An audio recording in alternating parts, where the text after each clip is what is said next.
ప్రభునామమునకు ఘనత కలుగును గాక. కీర్తనల గ్రంథం 59వ కీర్తన 9వ చరణం మనం చదువుకుంటున్నాం.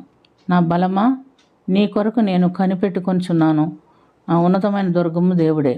ఇక్కడ దావీదు భక్తుడు రచించినటువంటి కీర్తన ఇది. దావీదును చంపటానికి సౌలు పంపిన మనుషులు ఆ ఇంట్లో ఉన్నప్పుడే దావీదు ఈ కీర్తన రచించాడు. ఎంతటి మనోనిబ్బరము, ధైర్యము, దేవునిలో విశ్వాసం ఉంటే చంపటానికి మనుషులు చుట్టూ ఉన్నప్పుడు ఇలాంటి ఒక కీర్తన రచించగలుగుతాడో మనం తెలుసుకోవాలి. ఇందులో మనం గ్రహించుకోవాల్సిన విషయం ఏమిటంటే, ఆయన పూర్తిగా దేవుని ఆనుకొని ఉన్నాడు. నా బలమా, నీ కొరకు నేను కనిపెట్టుచున్నాను, నేను వేరే దేని కొరకు కనిపెట్టట్లేదు, నీ కొరకే నేను కనిపెట్టుచున్నాను అని చెప్తున్నట్టుగా మనం చూస్తున్నాం.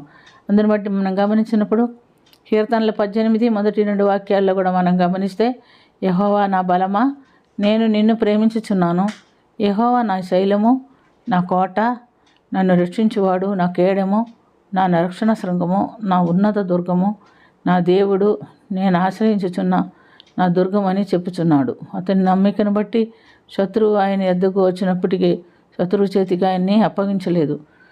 దావీదు సౌలుకు భయపడి అరణ్యమునకు పారిపోయినట్టుగా మనం చూస్తున్నాం. అక్కడ కొండ మేకలు నివసించే ఒక గుహలో అక్కడ దావీదు తన వారితో దాదాపు 400 మందితో ఉంటున్నట్టుగా మనం చూస్తున్నాం. ఆ గుహలోకి సౌలు ఒకసారి సంఘ నివృత్తి కొరకు వచ్చాడు. అయితే తనతో ఉన్న వాళ్ళందరూ చెప్పారు, నీ శత్రువుని దేవుడు నీ చేతికి అప్పగించి ఉన్నాడు, నువ్వు అతన్ని ఒక పోటుపుడు చంపు, లేకపోతే మాకు చెప్పు, మేము చంపుతామని చెప్పినప్పుడు మీరు అతన్ని చంపకూడదు, నేను చంపకూడదు, ఎందుకంటే అతడు యెహోవా చేత అభిషేకం పొందినవాడు, మనం అతన్ని తాకకూడదని చెప్పి వారిని వారించి దావీదు అతని పై వస్త్రపు చెంగు మాత్రమే కోసివేసినట్లుగా మనం చూస్తున్నాం. అందుని బట్టి శత్రువు తన చేతికి చిక్కినప్పుడు కూడా అతన్ని చంపకుండా దావీదు వదిలిపెడుతున్నట్టుగా మనం చూస్తున్నాం. ఈ విధంగా 2 మార్లు దావీదు సౌలును విడిచిపెట్టినట్టు గమనిస్తున్నాం. ప్రియమైనటువంటి దేవునులారా, మరి ఇశ్రాయేల్ సైన్యంకు ముందు నడిచేటటువంటి సౌలు రాజు కానీ తన సైన్యం కానీ ఫిలిస్తీయుల అధిపతి అయినటువంటి గొల్యాతును చంపలేకపోయారు. అలాంటి సమయంలో దావీదు చెప్తున్నాడు, ఏమని చెప్తున్నాడంటే, ఈ సున్నతి లేని ఫిలిస్తీయుడు ఎందటివాడు, అతన్ని నేను చంపుతాను అని చెప్తున్నాడు. అనగా అతను ఎవరిని ఆశ్రయించాడు?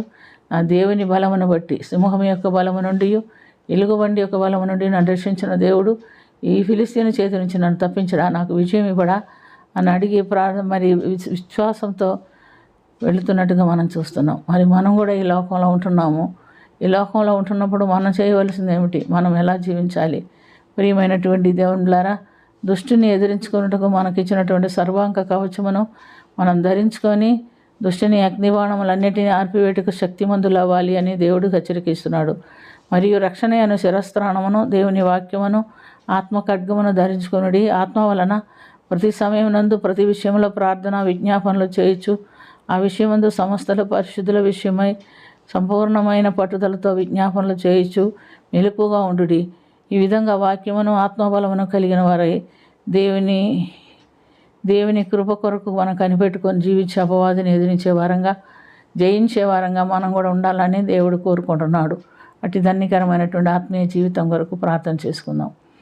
ప్రేమ కలిగిన తండ్రి, కృప కలిగిన ప్రభ, యెహోవా యందు భయభక్తులు కలవారు బహుధైర్యం కలిగి ఉందురు అని మీరు సెలవిచ్చి ఉన్నారు. అలాగే దావీదు జీవితంలో శత్రువుని ఎదుర్కొని బహుధైర్యంగా వాడిని కడముట్టించినట్టుగా మేము చూస్తున్నాం. మా జీవితంలో కూడా ప్రభువా, మేము ఈ లోకంలో జీవిస్తున్నాం.